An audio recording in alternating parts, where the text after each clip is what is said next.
Përshëndetje dhe mirë se erdhët në program.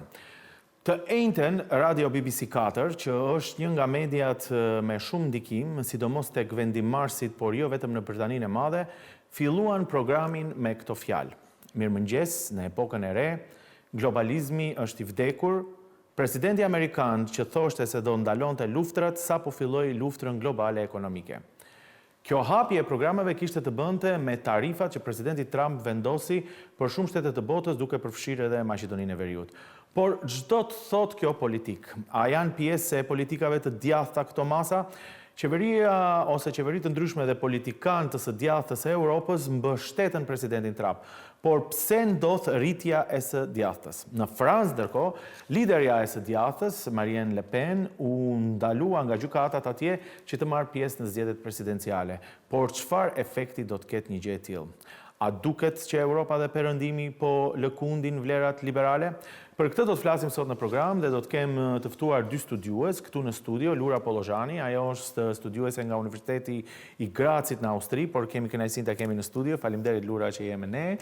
Dhe nëpërmjet teknologjisë do të lidhemi me Ioannis Alexandris. Ai është po ashtu studiues. Bazën e ka në disa institucione, por atë kryesoren e ka në ELAIAMEP, që është një institucion i respektuar grek, por ai është me bazë në Bruksel dhe ka bërë një studim shumë të detajuar dhe interesant për rritjen e të djathtës dhe çdo të thotë kjo për politikën globale dhe sigurisht një gjë e tillë na prek edhe ne. Por do të bëjmë një shkëputje dhe rikthehemi menjëherë me diskutimet me të ftuarit. Na ndiqni. Jemi rikthyer në program për një nga temat më aktuale ndërkombëtare, që lidhet me presidentin Trump, por edhe me rritjen e të djathtës dhe çfarë impakti mund të ketë tek ne, me dy të ftuar, dy studiues, një në studio, një nëpërmjet teknologjisë. We're going to start with you, Mr. Ioannis Alexandris. Thank you very much for this interview. Thank you very much for the invitation. I already introduced you, that you are a researcher, you are based in Brussels, yet you have done and conducted a study which relates to the topic that we have today, and that has to do with the rise of the right-wing politics. But first of all, I want to ask you about President Trump's decision. Maybe not as much in economical terms, but what does it mean, the phrase that also BBC4 Radio used it, that maybe the globalism is dead and we are basically living in a new era. Do you agree with this? Yeah, I mean, without doubt, this the decision last night has been a clear example of how, of this departure from the liberal world economic order post-World War II, in favor of more protectionist policies. Economic security is at the forefront of this agenda, and we clearly see, an erosion of multilateralism. So basically, every country for itself, and a transactional approach when it comes to trade or diplomacy in general. And yeah, Trump is the champion of this new approach. But can we say that his policies are right-wing policies? Because why I'm making this question, if you see in a research point of view or politics point of view, policies point of view, you cannot see a lot of right-wing policies, but yet a lot of right-wing politicians in Europe want to ally with him. Yeah, good point, very good point. Well, when it comes to, I think, his economic international trade policy, I think it's non-ideological. It's mainly transactional, right? So ideology does not matter that much, I think. And this is why a lot of ideologically friendly countries right now, governments like Italy, will be hurt by the tariffs. On the other hand, however, we see that radical right parties or far-right parties in Europe are overemphasizing their ideological affinity, their ties with Trump. So in order to gain more credibility for their own elections, basically, domestically, we had a few leaders like Meloni or, Nigel Farage attending the White House inauguration in January. So I think they want to, take advantage, capitalize on the momentum and, create an image of credibility domestically by overplaying this affinity with Trump. I will ask you about your study because it relates to this issue. Yeah. But I just want to take a first comment also from Lura Pollozhani, which is in studio in this regard. Lura Pollozhani, si e shikon ti këtë aspekt që po krijohet një dinamikë e re në politikën globale dhe ku e djathta mundohet të ngjitet apo me presidentin Trump, ndërkohë që siç po thonë studiuesit nuk është që veprimet e tij kanë të bëjnë shumë me ideologji. Pse ndodh kjo sipas teje? Sepse mendoj që e djathta më ndoshta nuk është vetëm për ideologji, është edhe një mënyrë të bërit të politikës. Do më thënë, mënyra se si funksionojnë, repertuari atyre partive në politikë bërje është një fenomen tjetër, edhe mendoj që këtu është ndoshta njërë nga luftrat kryesore vis-a-vis partive që nuk janë të djathta, mënyra se si I qasemi të vërtetës, mënyra se si I qasemi fakteve, mënyra se si I qasemi komshimve ose shteteve tjera. Kështu që mendoj që këtu Trumpi është në të njëjtin grup të shokëve dhe shoqeve të djathta, edhe mendoj që këtu është edhe ajo aspekti e dim që ka frustrim, si ta adresojmë këtë frustrim. Edhe partitë e djathta e kanë gjetur një formulë bazuar në frikë, formulë bazuar në fajsimin e tjetrit, dhe pa kurfar introspektimin në aspektin e dështimit legjitim të shumë politikave që më nuk janë të adaptuara për jetën tonë bashkohore. Edhe këtu mendoj që vjen një tension I madh, po përgjigjja e të djathtës tani ka qenë të mobilizoj, të krijoj një tension edhe më të madh nga ai që ekziston dhe të jap përgjigje që duken sikur janë të vërtetat, por në fakt nuk janë, ose nuk janë plotësisht të vërtetat. Do të flasim pak edhe pikërisht për vlerat e asaj shoqërie liberale që ne mendojmë që duhet të ekzistojë, ku e djathta pa diskutim bën pjesë, por nëse në këto linja është problematike ose jo. Ioannis, I want to switch to you and I want to ask you now about your study. Lura Pollozhani was just saying that a lot of right-wing politicians want to ally with Trump, not necessarily ideologically, but as you said, maybe to create a new debate and to gain from his popularity or his policies that not necessarily are the same. But why do you think, and what is your study saying about the right-wing politics in Europe? Yes. First of all, I just want to say that the study is part of Think NEA initiative, New Narratives of EU Integration of ELAIAMEP, which basically aims to reimagine EU integration through new ideas in order to contribute to a more resilient EU and enlargement strategy as well. So the study basically focused a lot on EU enlargement because this is an area that falls under the radar for now. You know, most of the studies so far have examined the positions of these parties on migration or the Green Deal. However, it's not clear yet, you know, what are their views on EU enlargement. However, I would like to go one step back and start with it's interesting to see the reasons behind the rise of these parties, right? So I think the main reasons should be, one of the main reasons is socioeconomic concerns. So we see citizens mainly concerned across Europe about the cost of living, you know, the living standards, deteriorating living standards, the housing crisis, rather than migration per se. So what these parties do, however, basically the middle class and the working class, they do not, you know, see their livings improving, even though unemployment is quite low at the moment.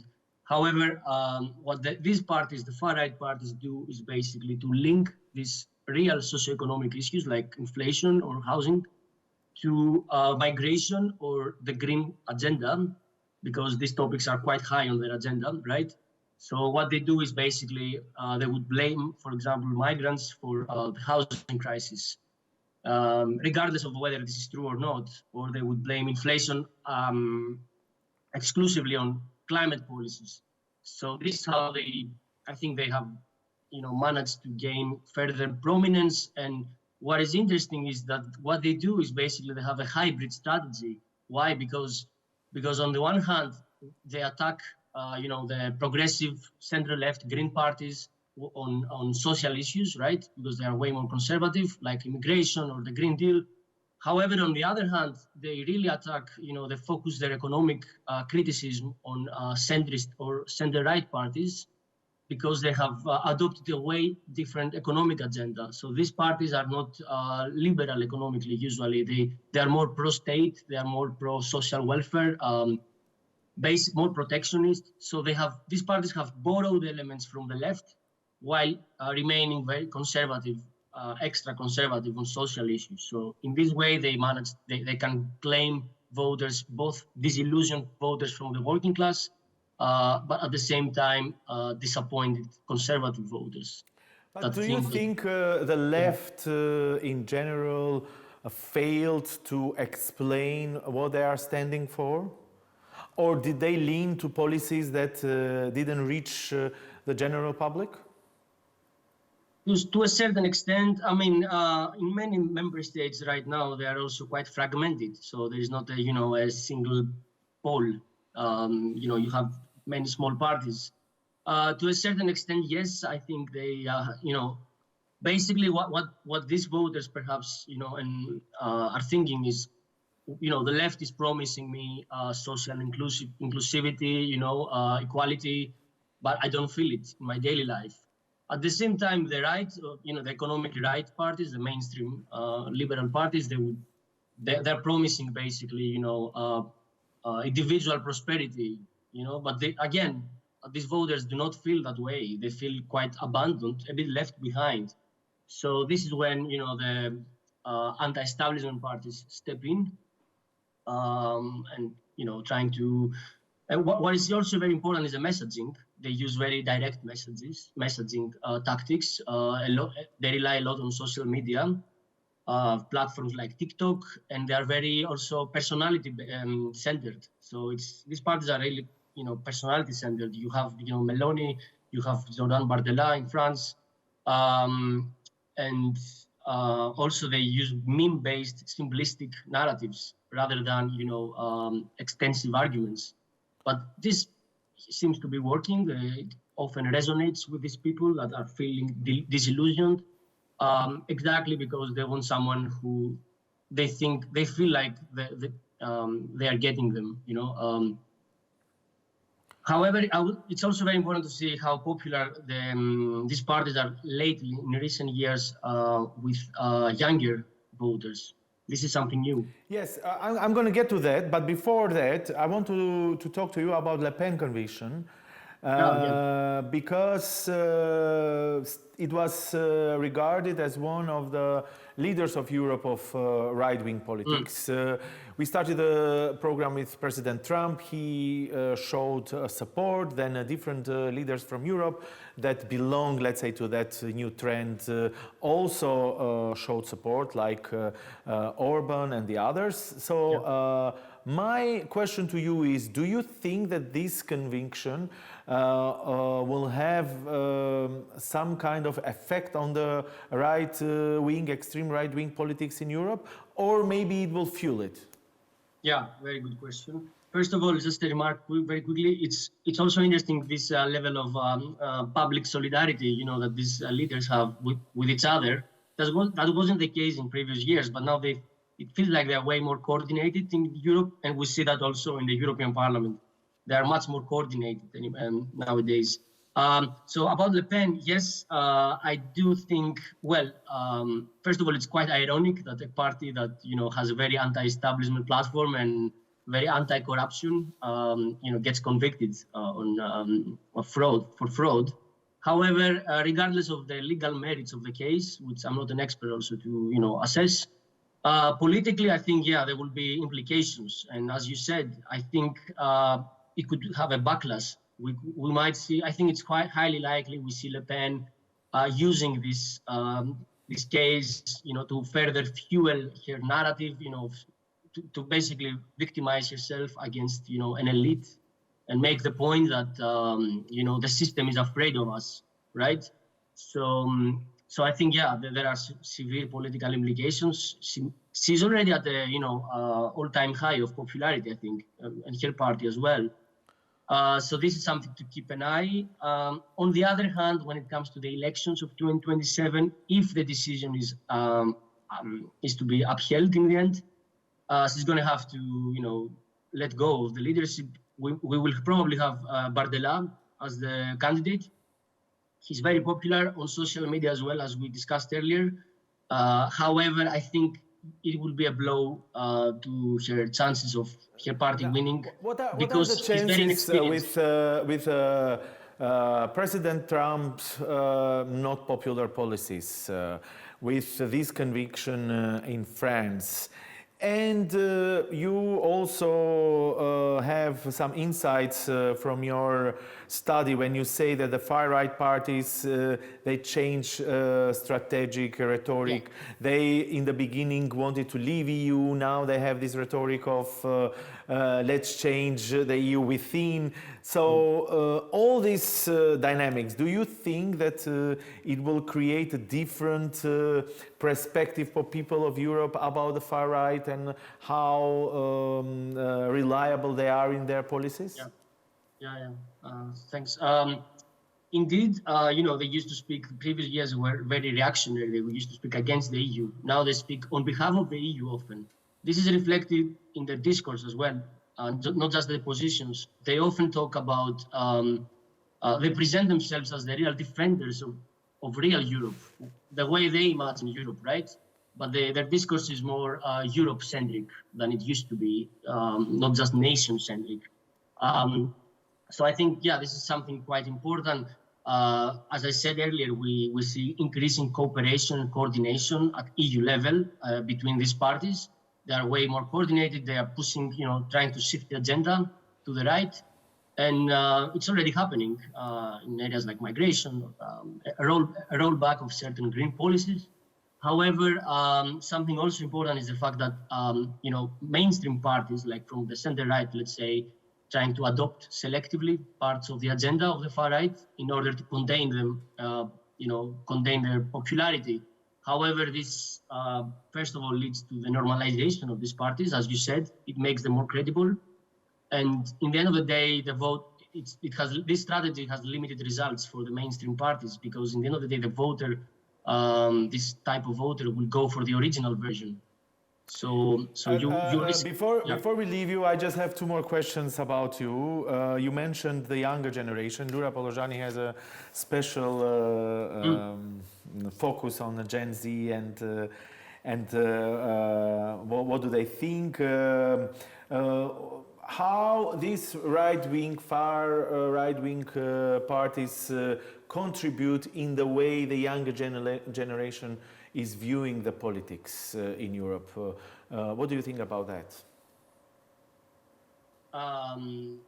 Basically, as I said, their tactics are very popular with young people because they emphasize, the direct messaging, social media, and they capitalize on disappointment of these voters. So these voters, young voters, feel like the future is not getting better, and their present is worse than their parents back in their age, and which is, statistically, it's accurate. Their living conditions, have deteriorated. So, they get to a point, many of them, that they feel they have nothing to lose. So this is exactly what a part why these voters are turning to these parties. Even though I have to say there's a gender dimension, it's usually young men rather than women. Young women still tend to, in most countries, not all of them, tend to be sticking with green or left parties for now.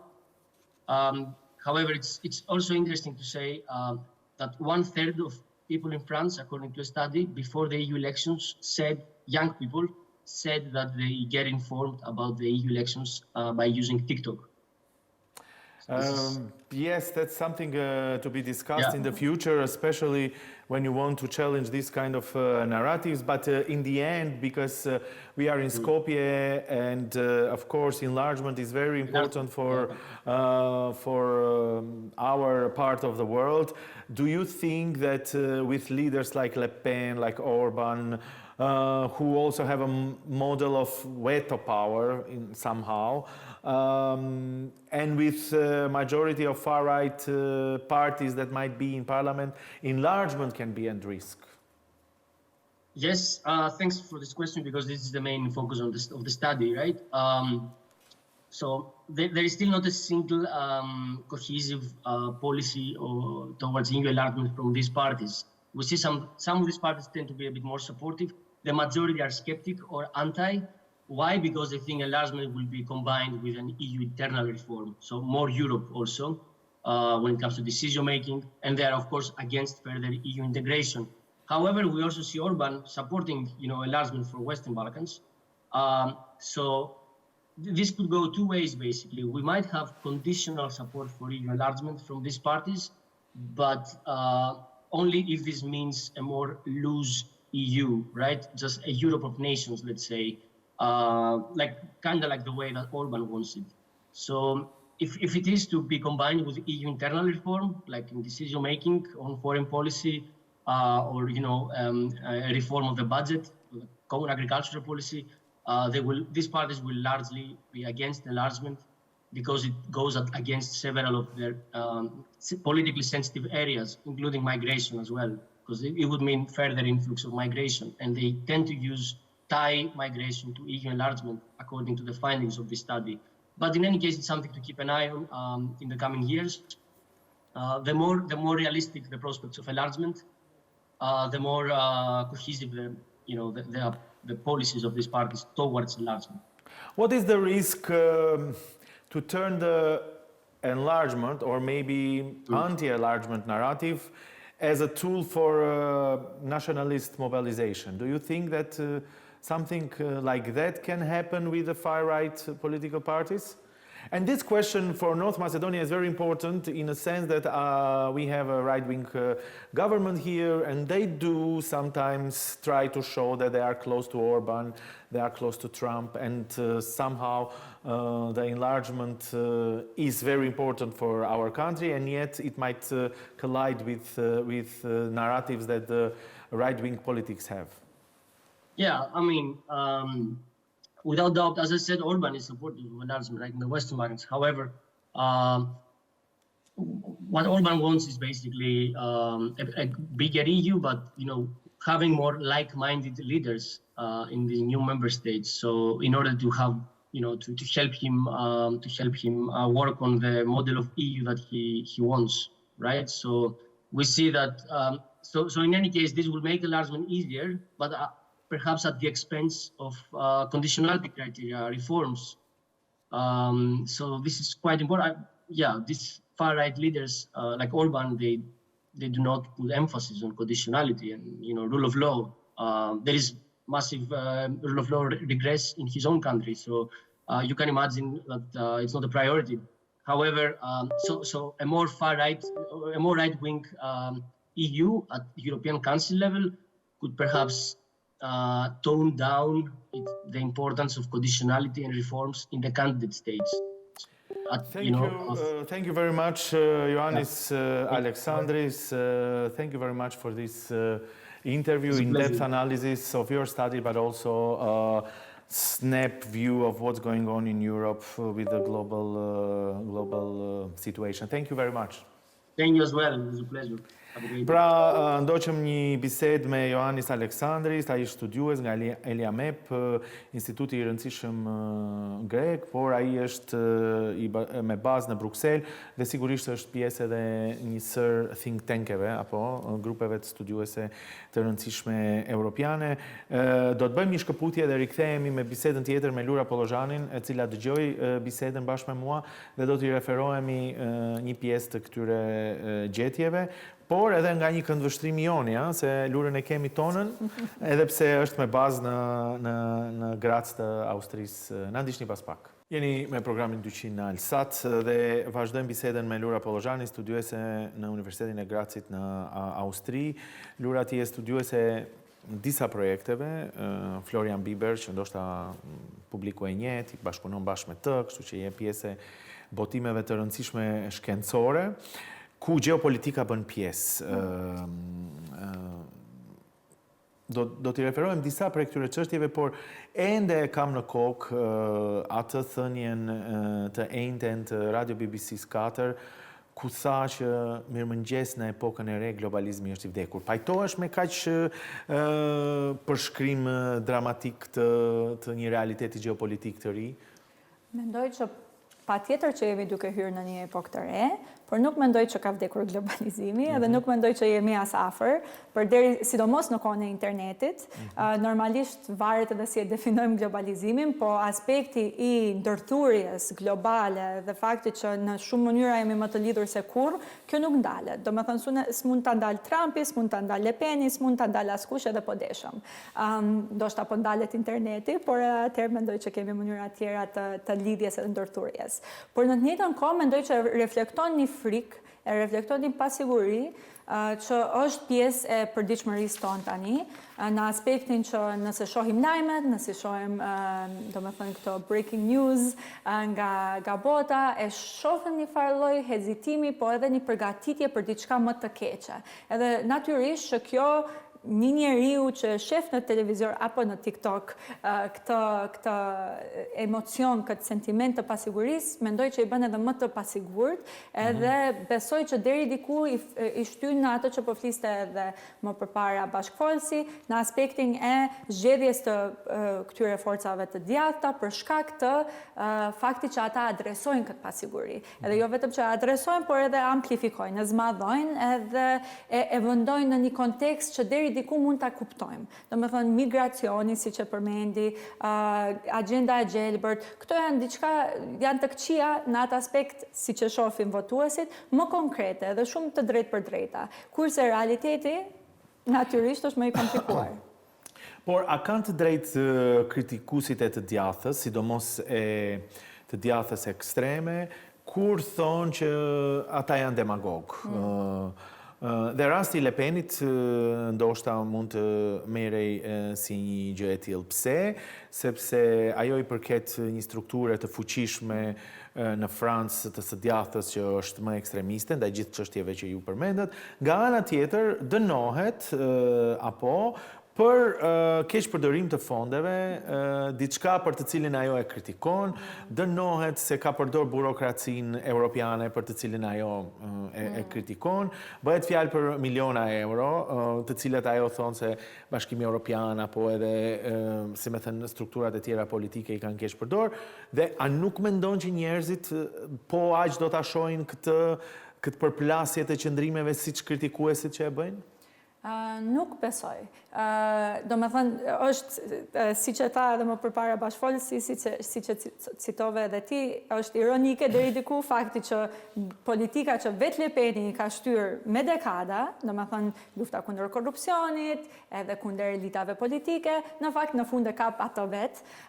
Dhe tani natyrisht është edhe ky debati që është politike, por ligji qëndron. Do me thënë, ka pasur keqpërdorim, kjo është fakt, nuk është politik e shtirë, le të themi.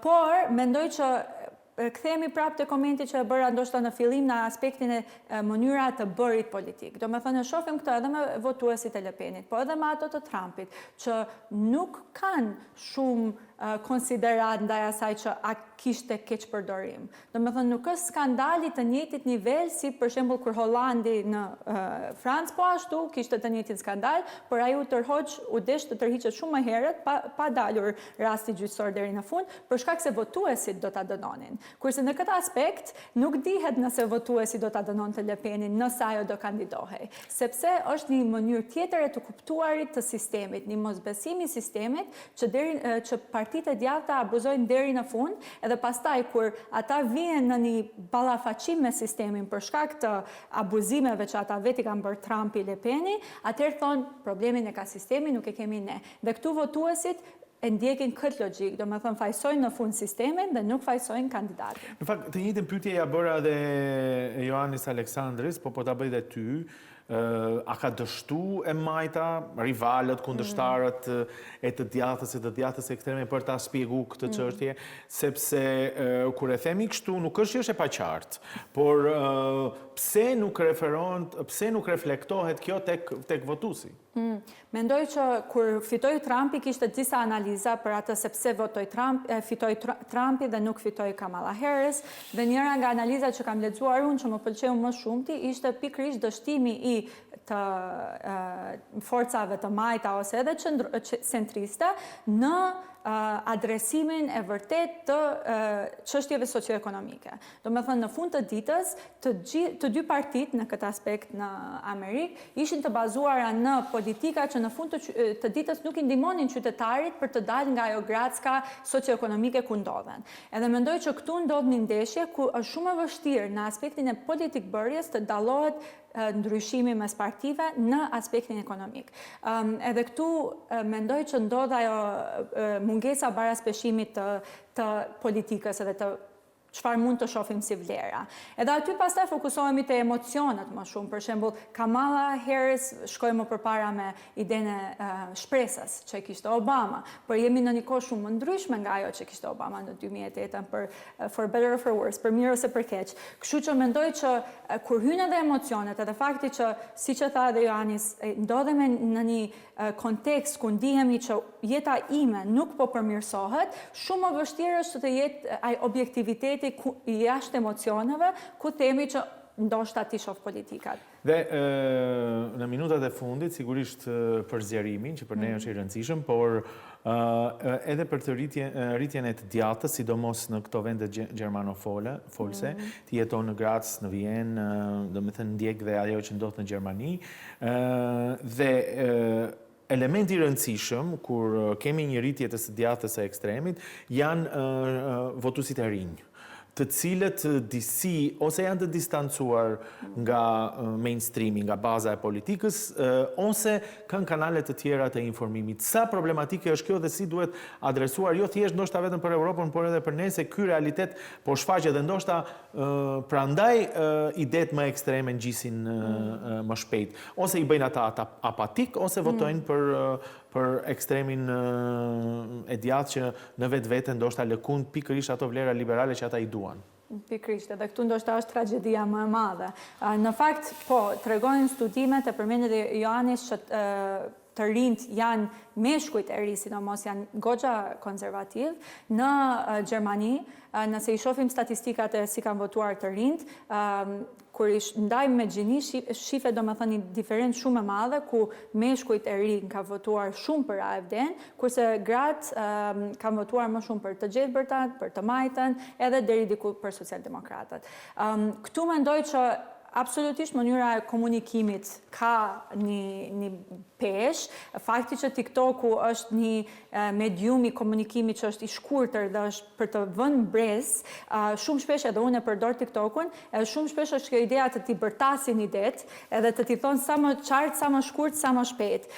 Edhe unë tani, për shembull, kam qef si ti të shkruaj artikuj, e vë në pyetje a lexojnë më njerëzit artikuj më gjatë, sepse tani fokusi është i vogël. Në shumë media do e shohësh që del një buton që thotë ky tekst është 3 minuta për të lexuar. Atëherë lodhemi në atë aspekt për ta lexuar ose angazhohemi. Edhe mendoj që kjo idea e shpejtësisë të informatës domosdoshmërisht shonte përgjigje të sakta, e them në thojë, dhe të shpejta, por në këtë aspekt e ka rritur këtë idenë që shumë gjëra janë lehtë të shpjegueshme ose thjesht të shpjegueshme. Përderisa e dua thjeshtësinë, në këtë aspekt mendoj që shumë shpesh kjo abuzohet në anën e narrativave. Ti je në çështje akademike, po si reagojnë qytetarët austriak, gjerman ndaj këtyre fenomeneve të zakonshëm ndoshta, kur del jashtë atij babullit, nëse mund t'i japësh një vlerësim sigurisht. Po mendoj që këtu ndoshta aspekti im optimist del në pak.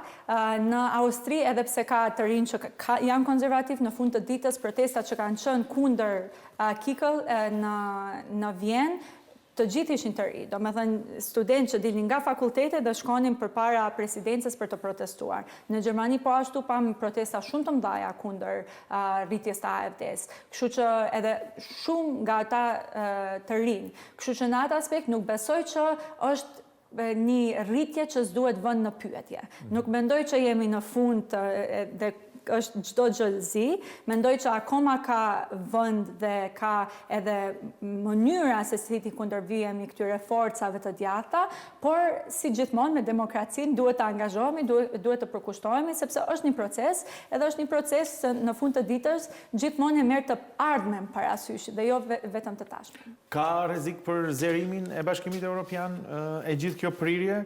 tani ka ide të ndryshme, apo kur ndodhin ngjarje si ajo me Le Pen, ose tani ky reagim i madh zhgënjys disi që vjen nga presidenti Trump, që njerëzit mund të lëkunden që mos të japin aq shumë vota ndoshta të djathtës ekstreme, se sigurisht demokracia i ka të gjitha ideologjit, por ashtu ku jemi sot me këtë realitet, sa rrezik ka zgjerimi dhe kjo pyetje ka rëndësi për ne sepse disi mund ta humbas atë shkëndin e politikbërjes këtu, ose dëshirës për të marrë me politik, ndoshta edhe nga brezat më të rinj, për ta parë atë ardhmen për të cilin flisnin. Mendoj që rreziku është i vërtetë edhe ekziston në aspektin e rrezikut ndaj demokracisë, sepse Trumpi nuk është vetëm dikush që po shtyn dhe po teston lojën edhe kufijt, po e teston demokracinë. Edhe në fakt është duke treguar mënyra shumë demokratike të qeverisjes. Ne kemi parë Amerikën me dekada si ylli i demokracisë dhe demokracibërjes. Kështu që fakti që kemi lider këtu, edhe ndoshta lider të mundshëm të ardhshëm, që shohin një lojë të këtill me idenë e demokracisë, kjo është, mendoj, sipas meje, gjëja më e rrezikshme, dhe për kësaj duhet të kemi frikë në aspektin jo që të na mbyll ajo frikë, por që të na bëjë ndoshta pak më kokfort, pak më rezilient, që të luftojmë për ato principe që ruajnë një demokraci të shëndosh. Ka frikë që këto tendenca të kopjohen nga politikanët tonë për keq? Po, edhe mendoj që e shohim. Nuk është diçka që se kemi parë në Kosovë, kemi parë e shohim këtu, edhe mendoj që do vazhdojmë ta shohim. Dakord. Lura Pollozhani, studiuese nga Universiteti Grazit në Austri, por sigurisht e Jona e Maqedonisë. Faleminderit, Struks. Faleminderit që ishe në këtë program dhe ishte rastësi që je këtu, kështu që e bëm këtë bisedë më mirë në studio se sa nëpërmjet teknologjisë. Dashur teleshikues, pra sollëm një program pak i lidhur me gjeopolitikën, por që pa diskutim na prek të gjithëve në forma të ndryshme. Programi 200 do të vijë sërish javën që vjen. Deri atëherë, mirupafshim.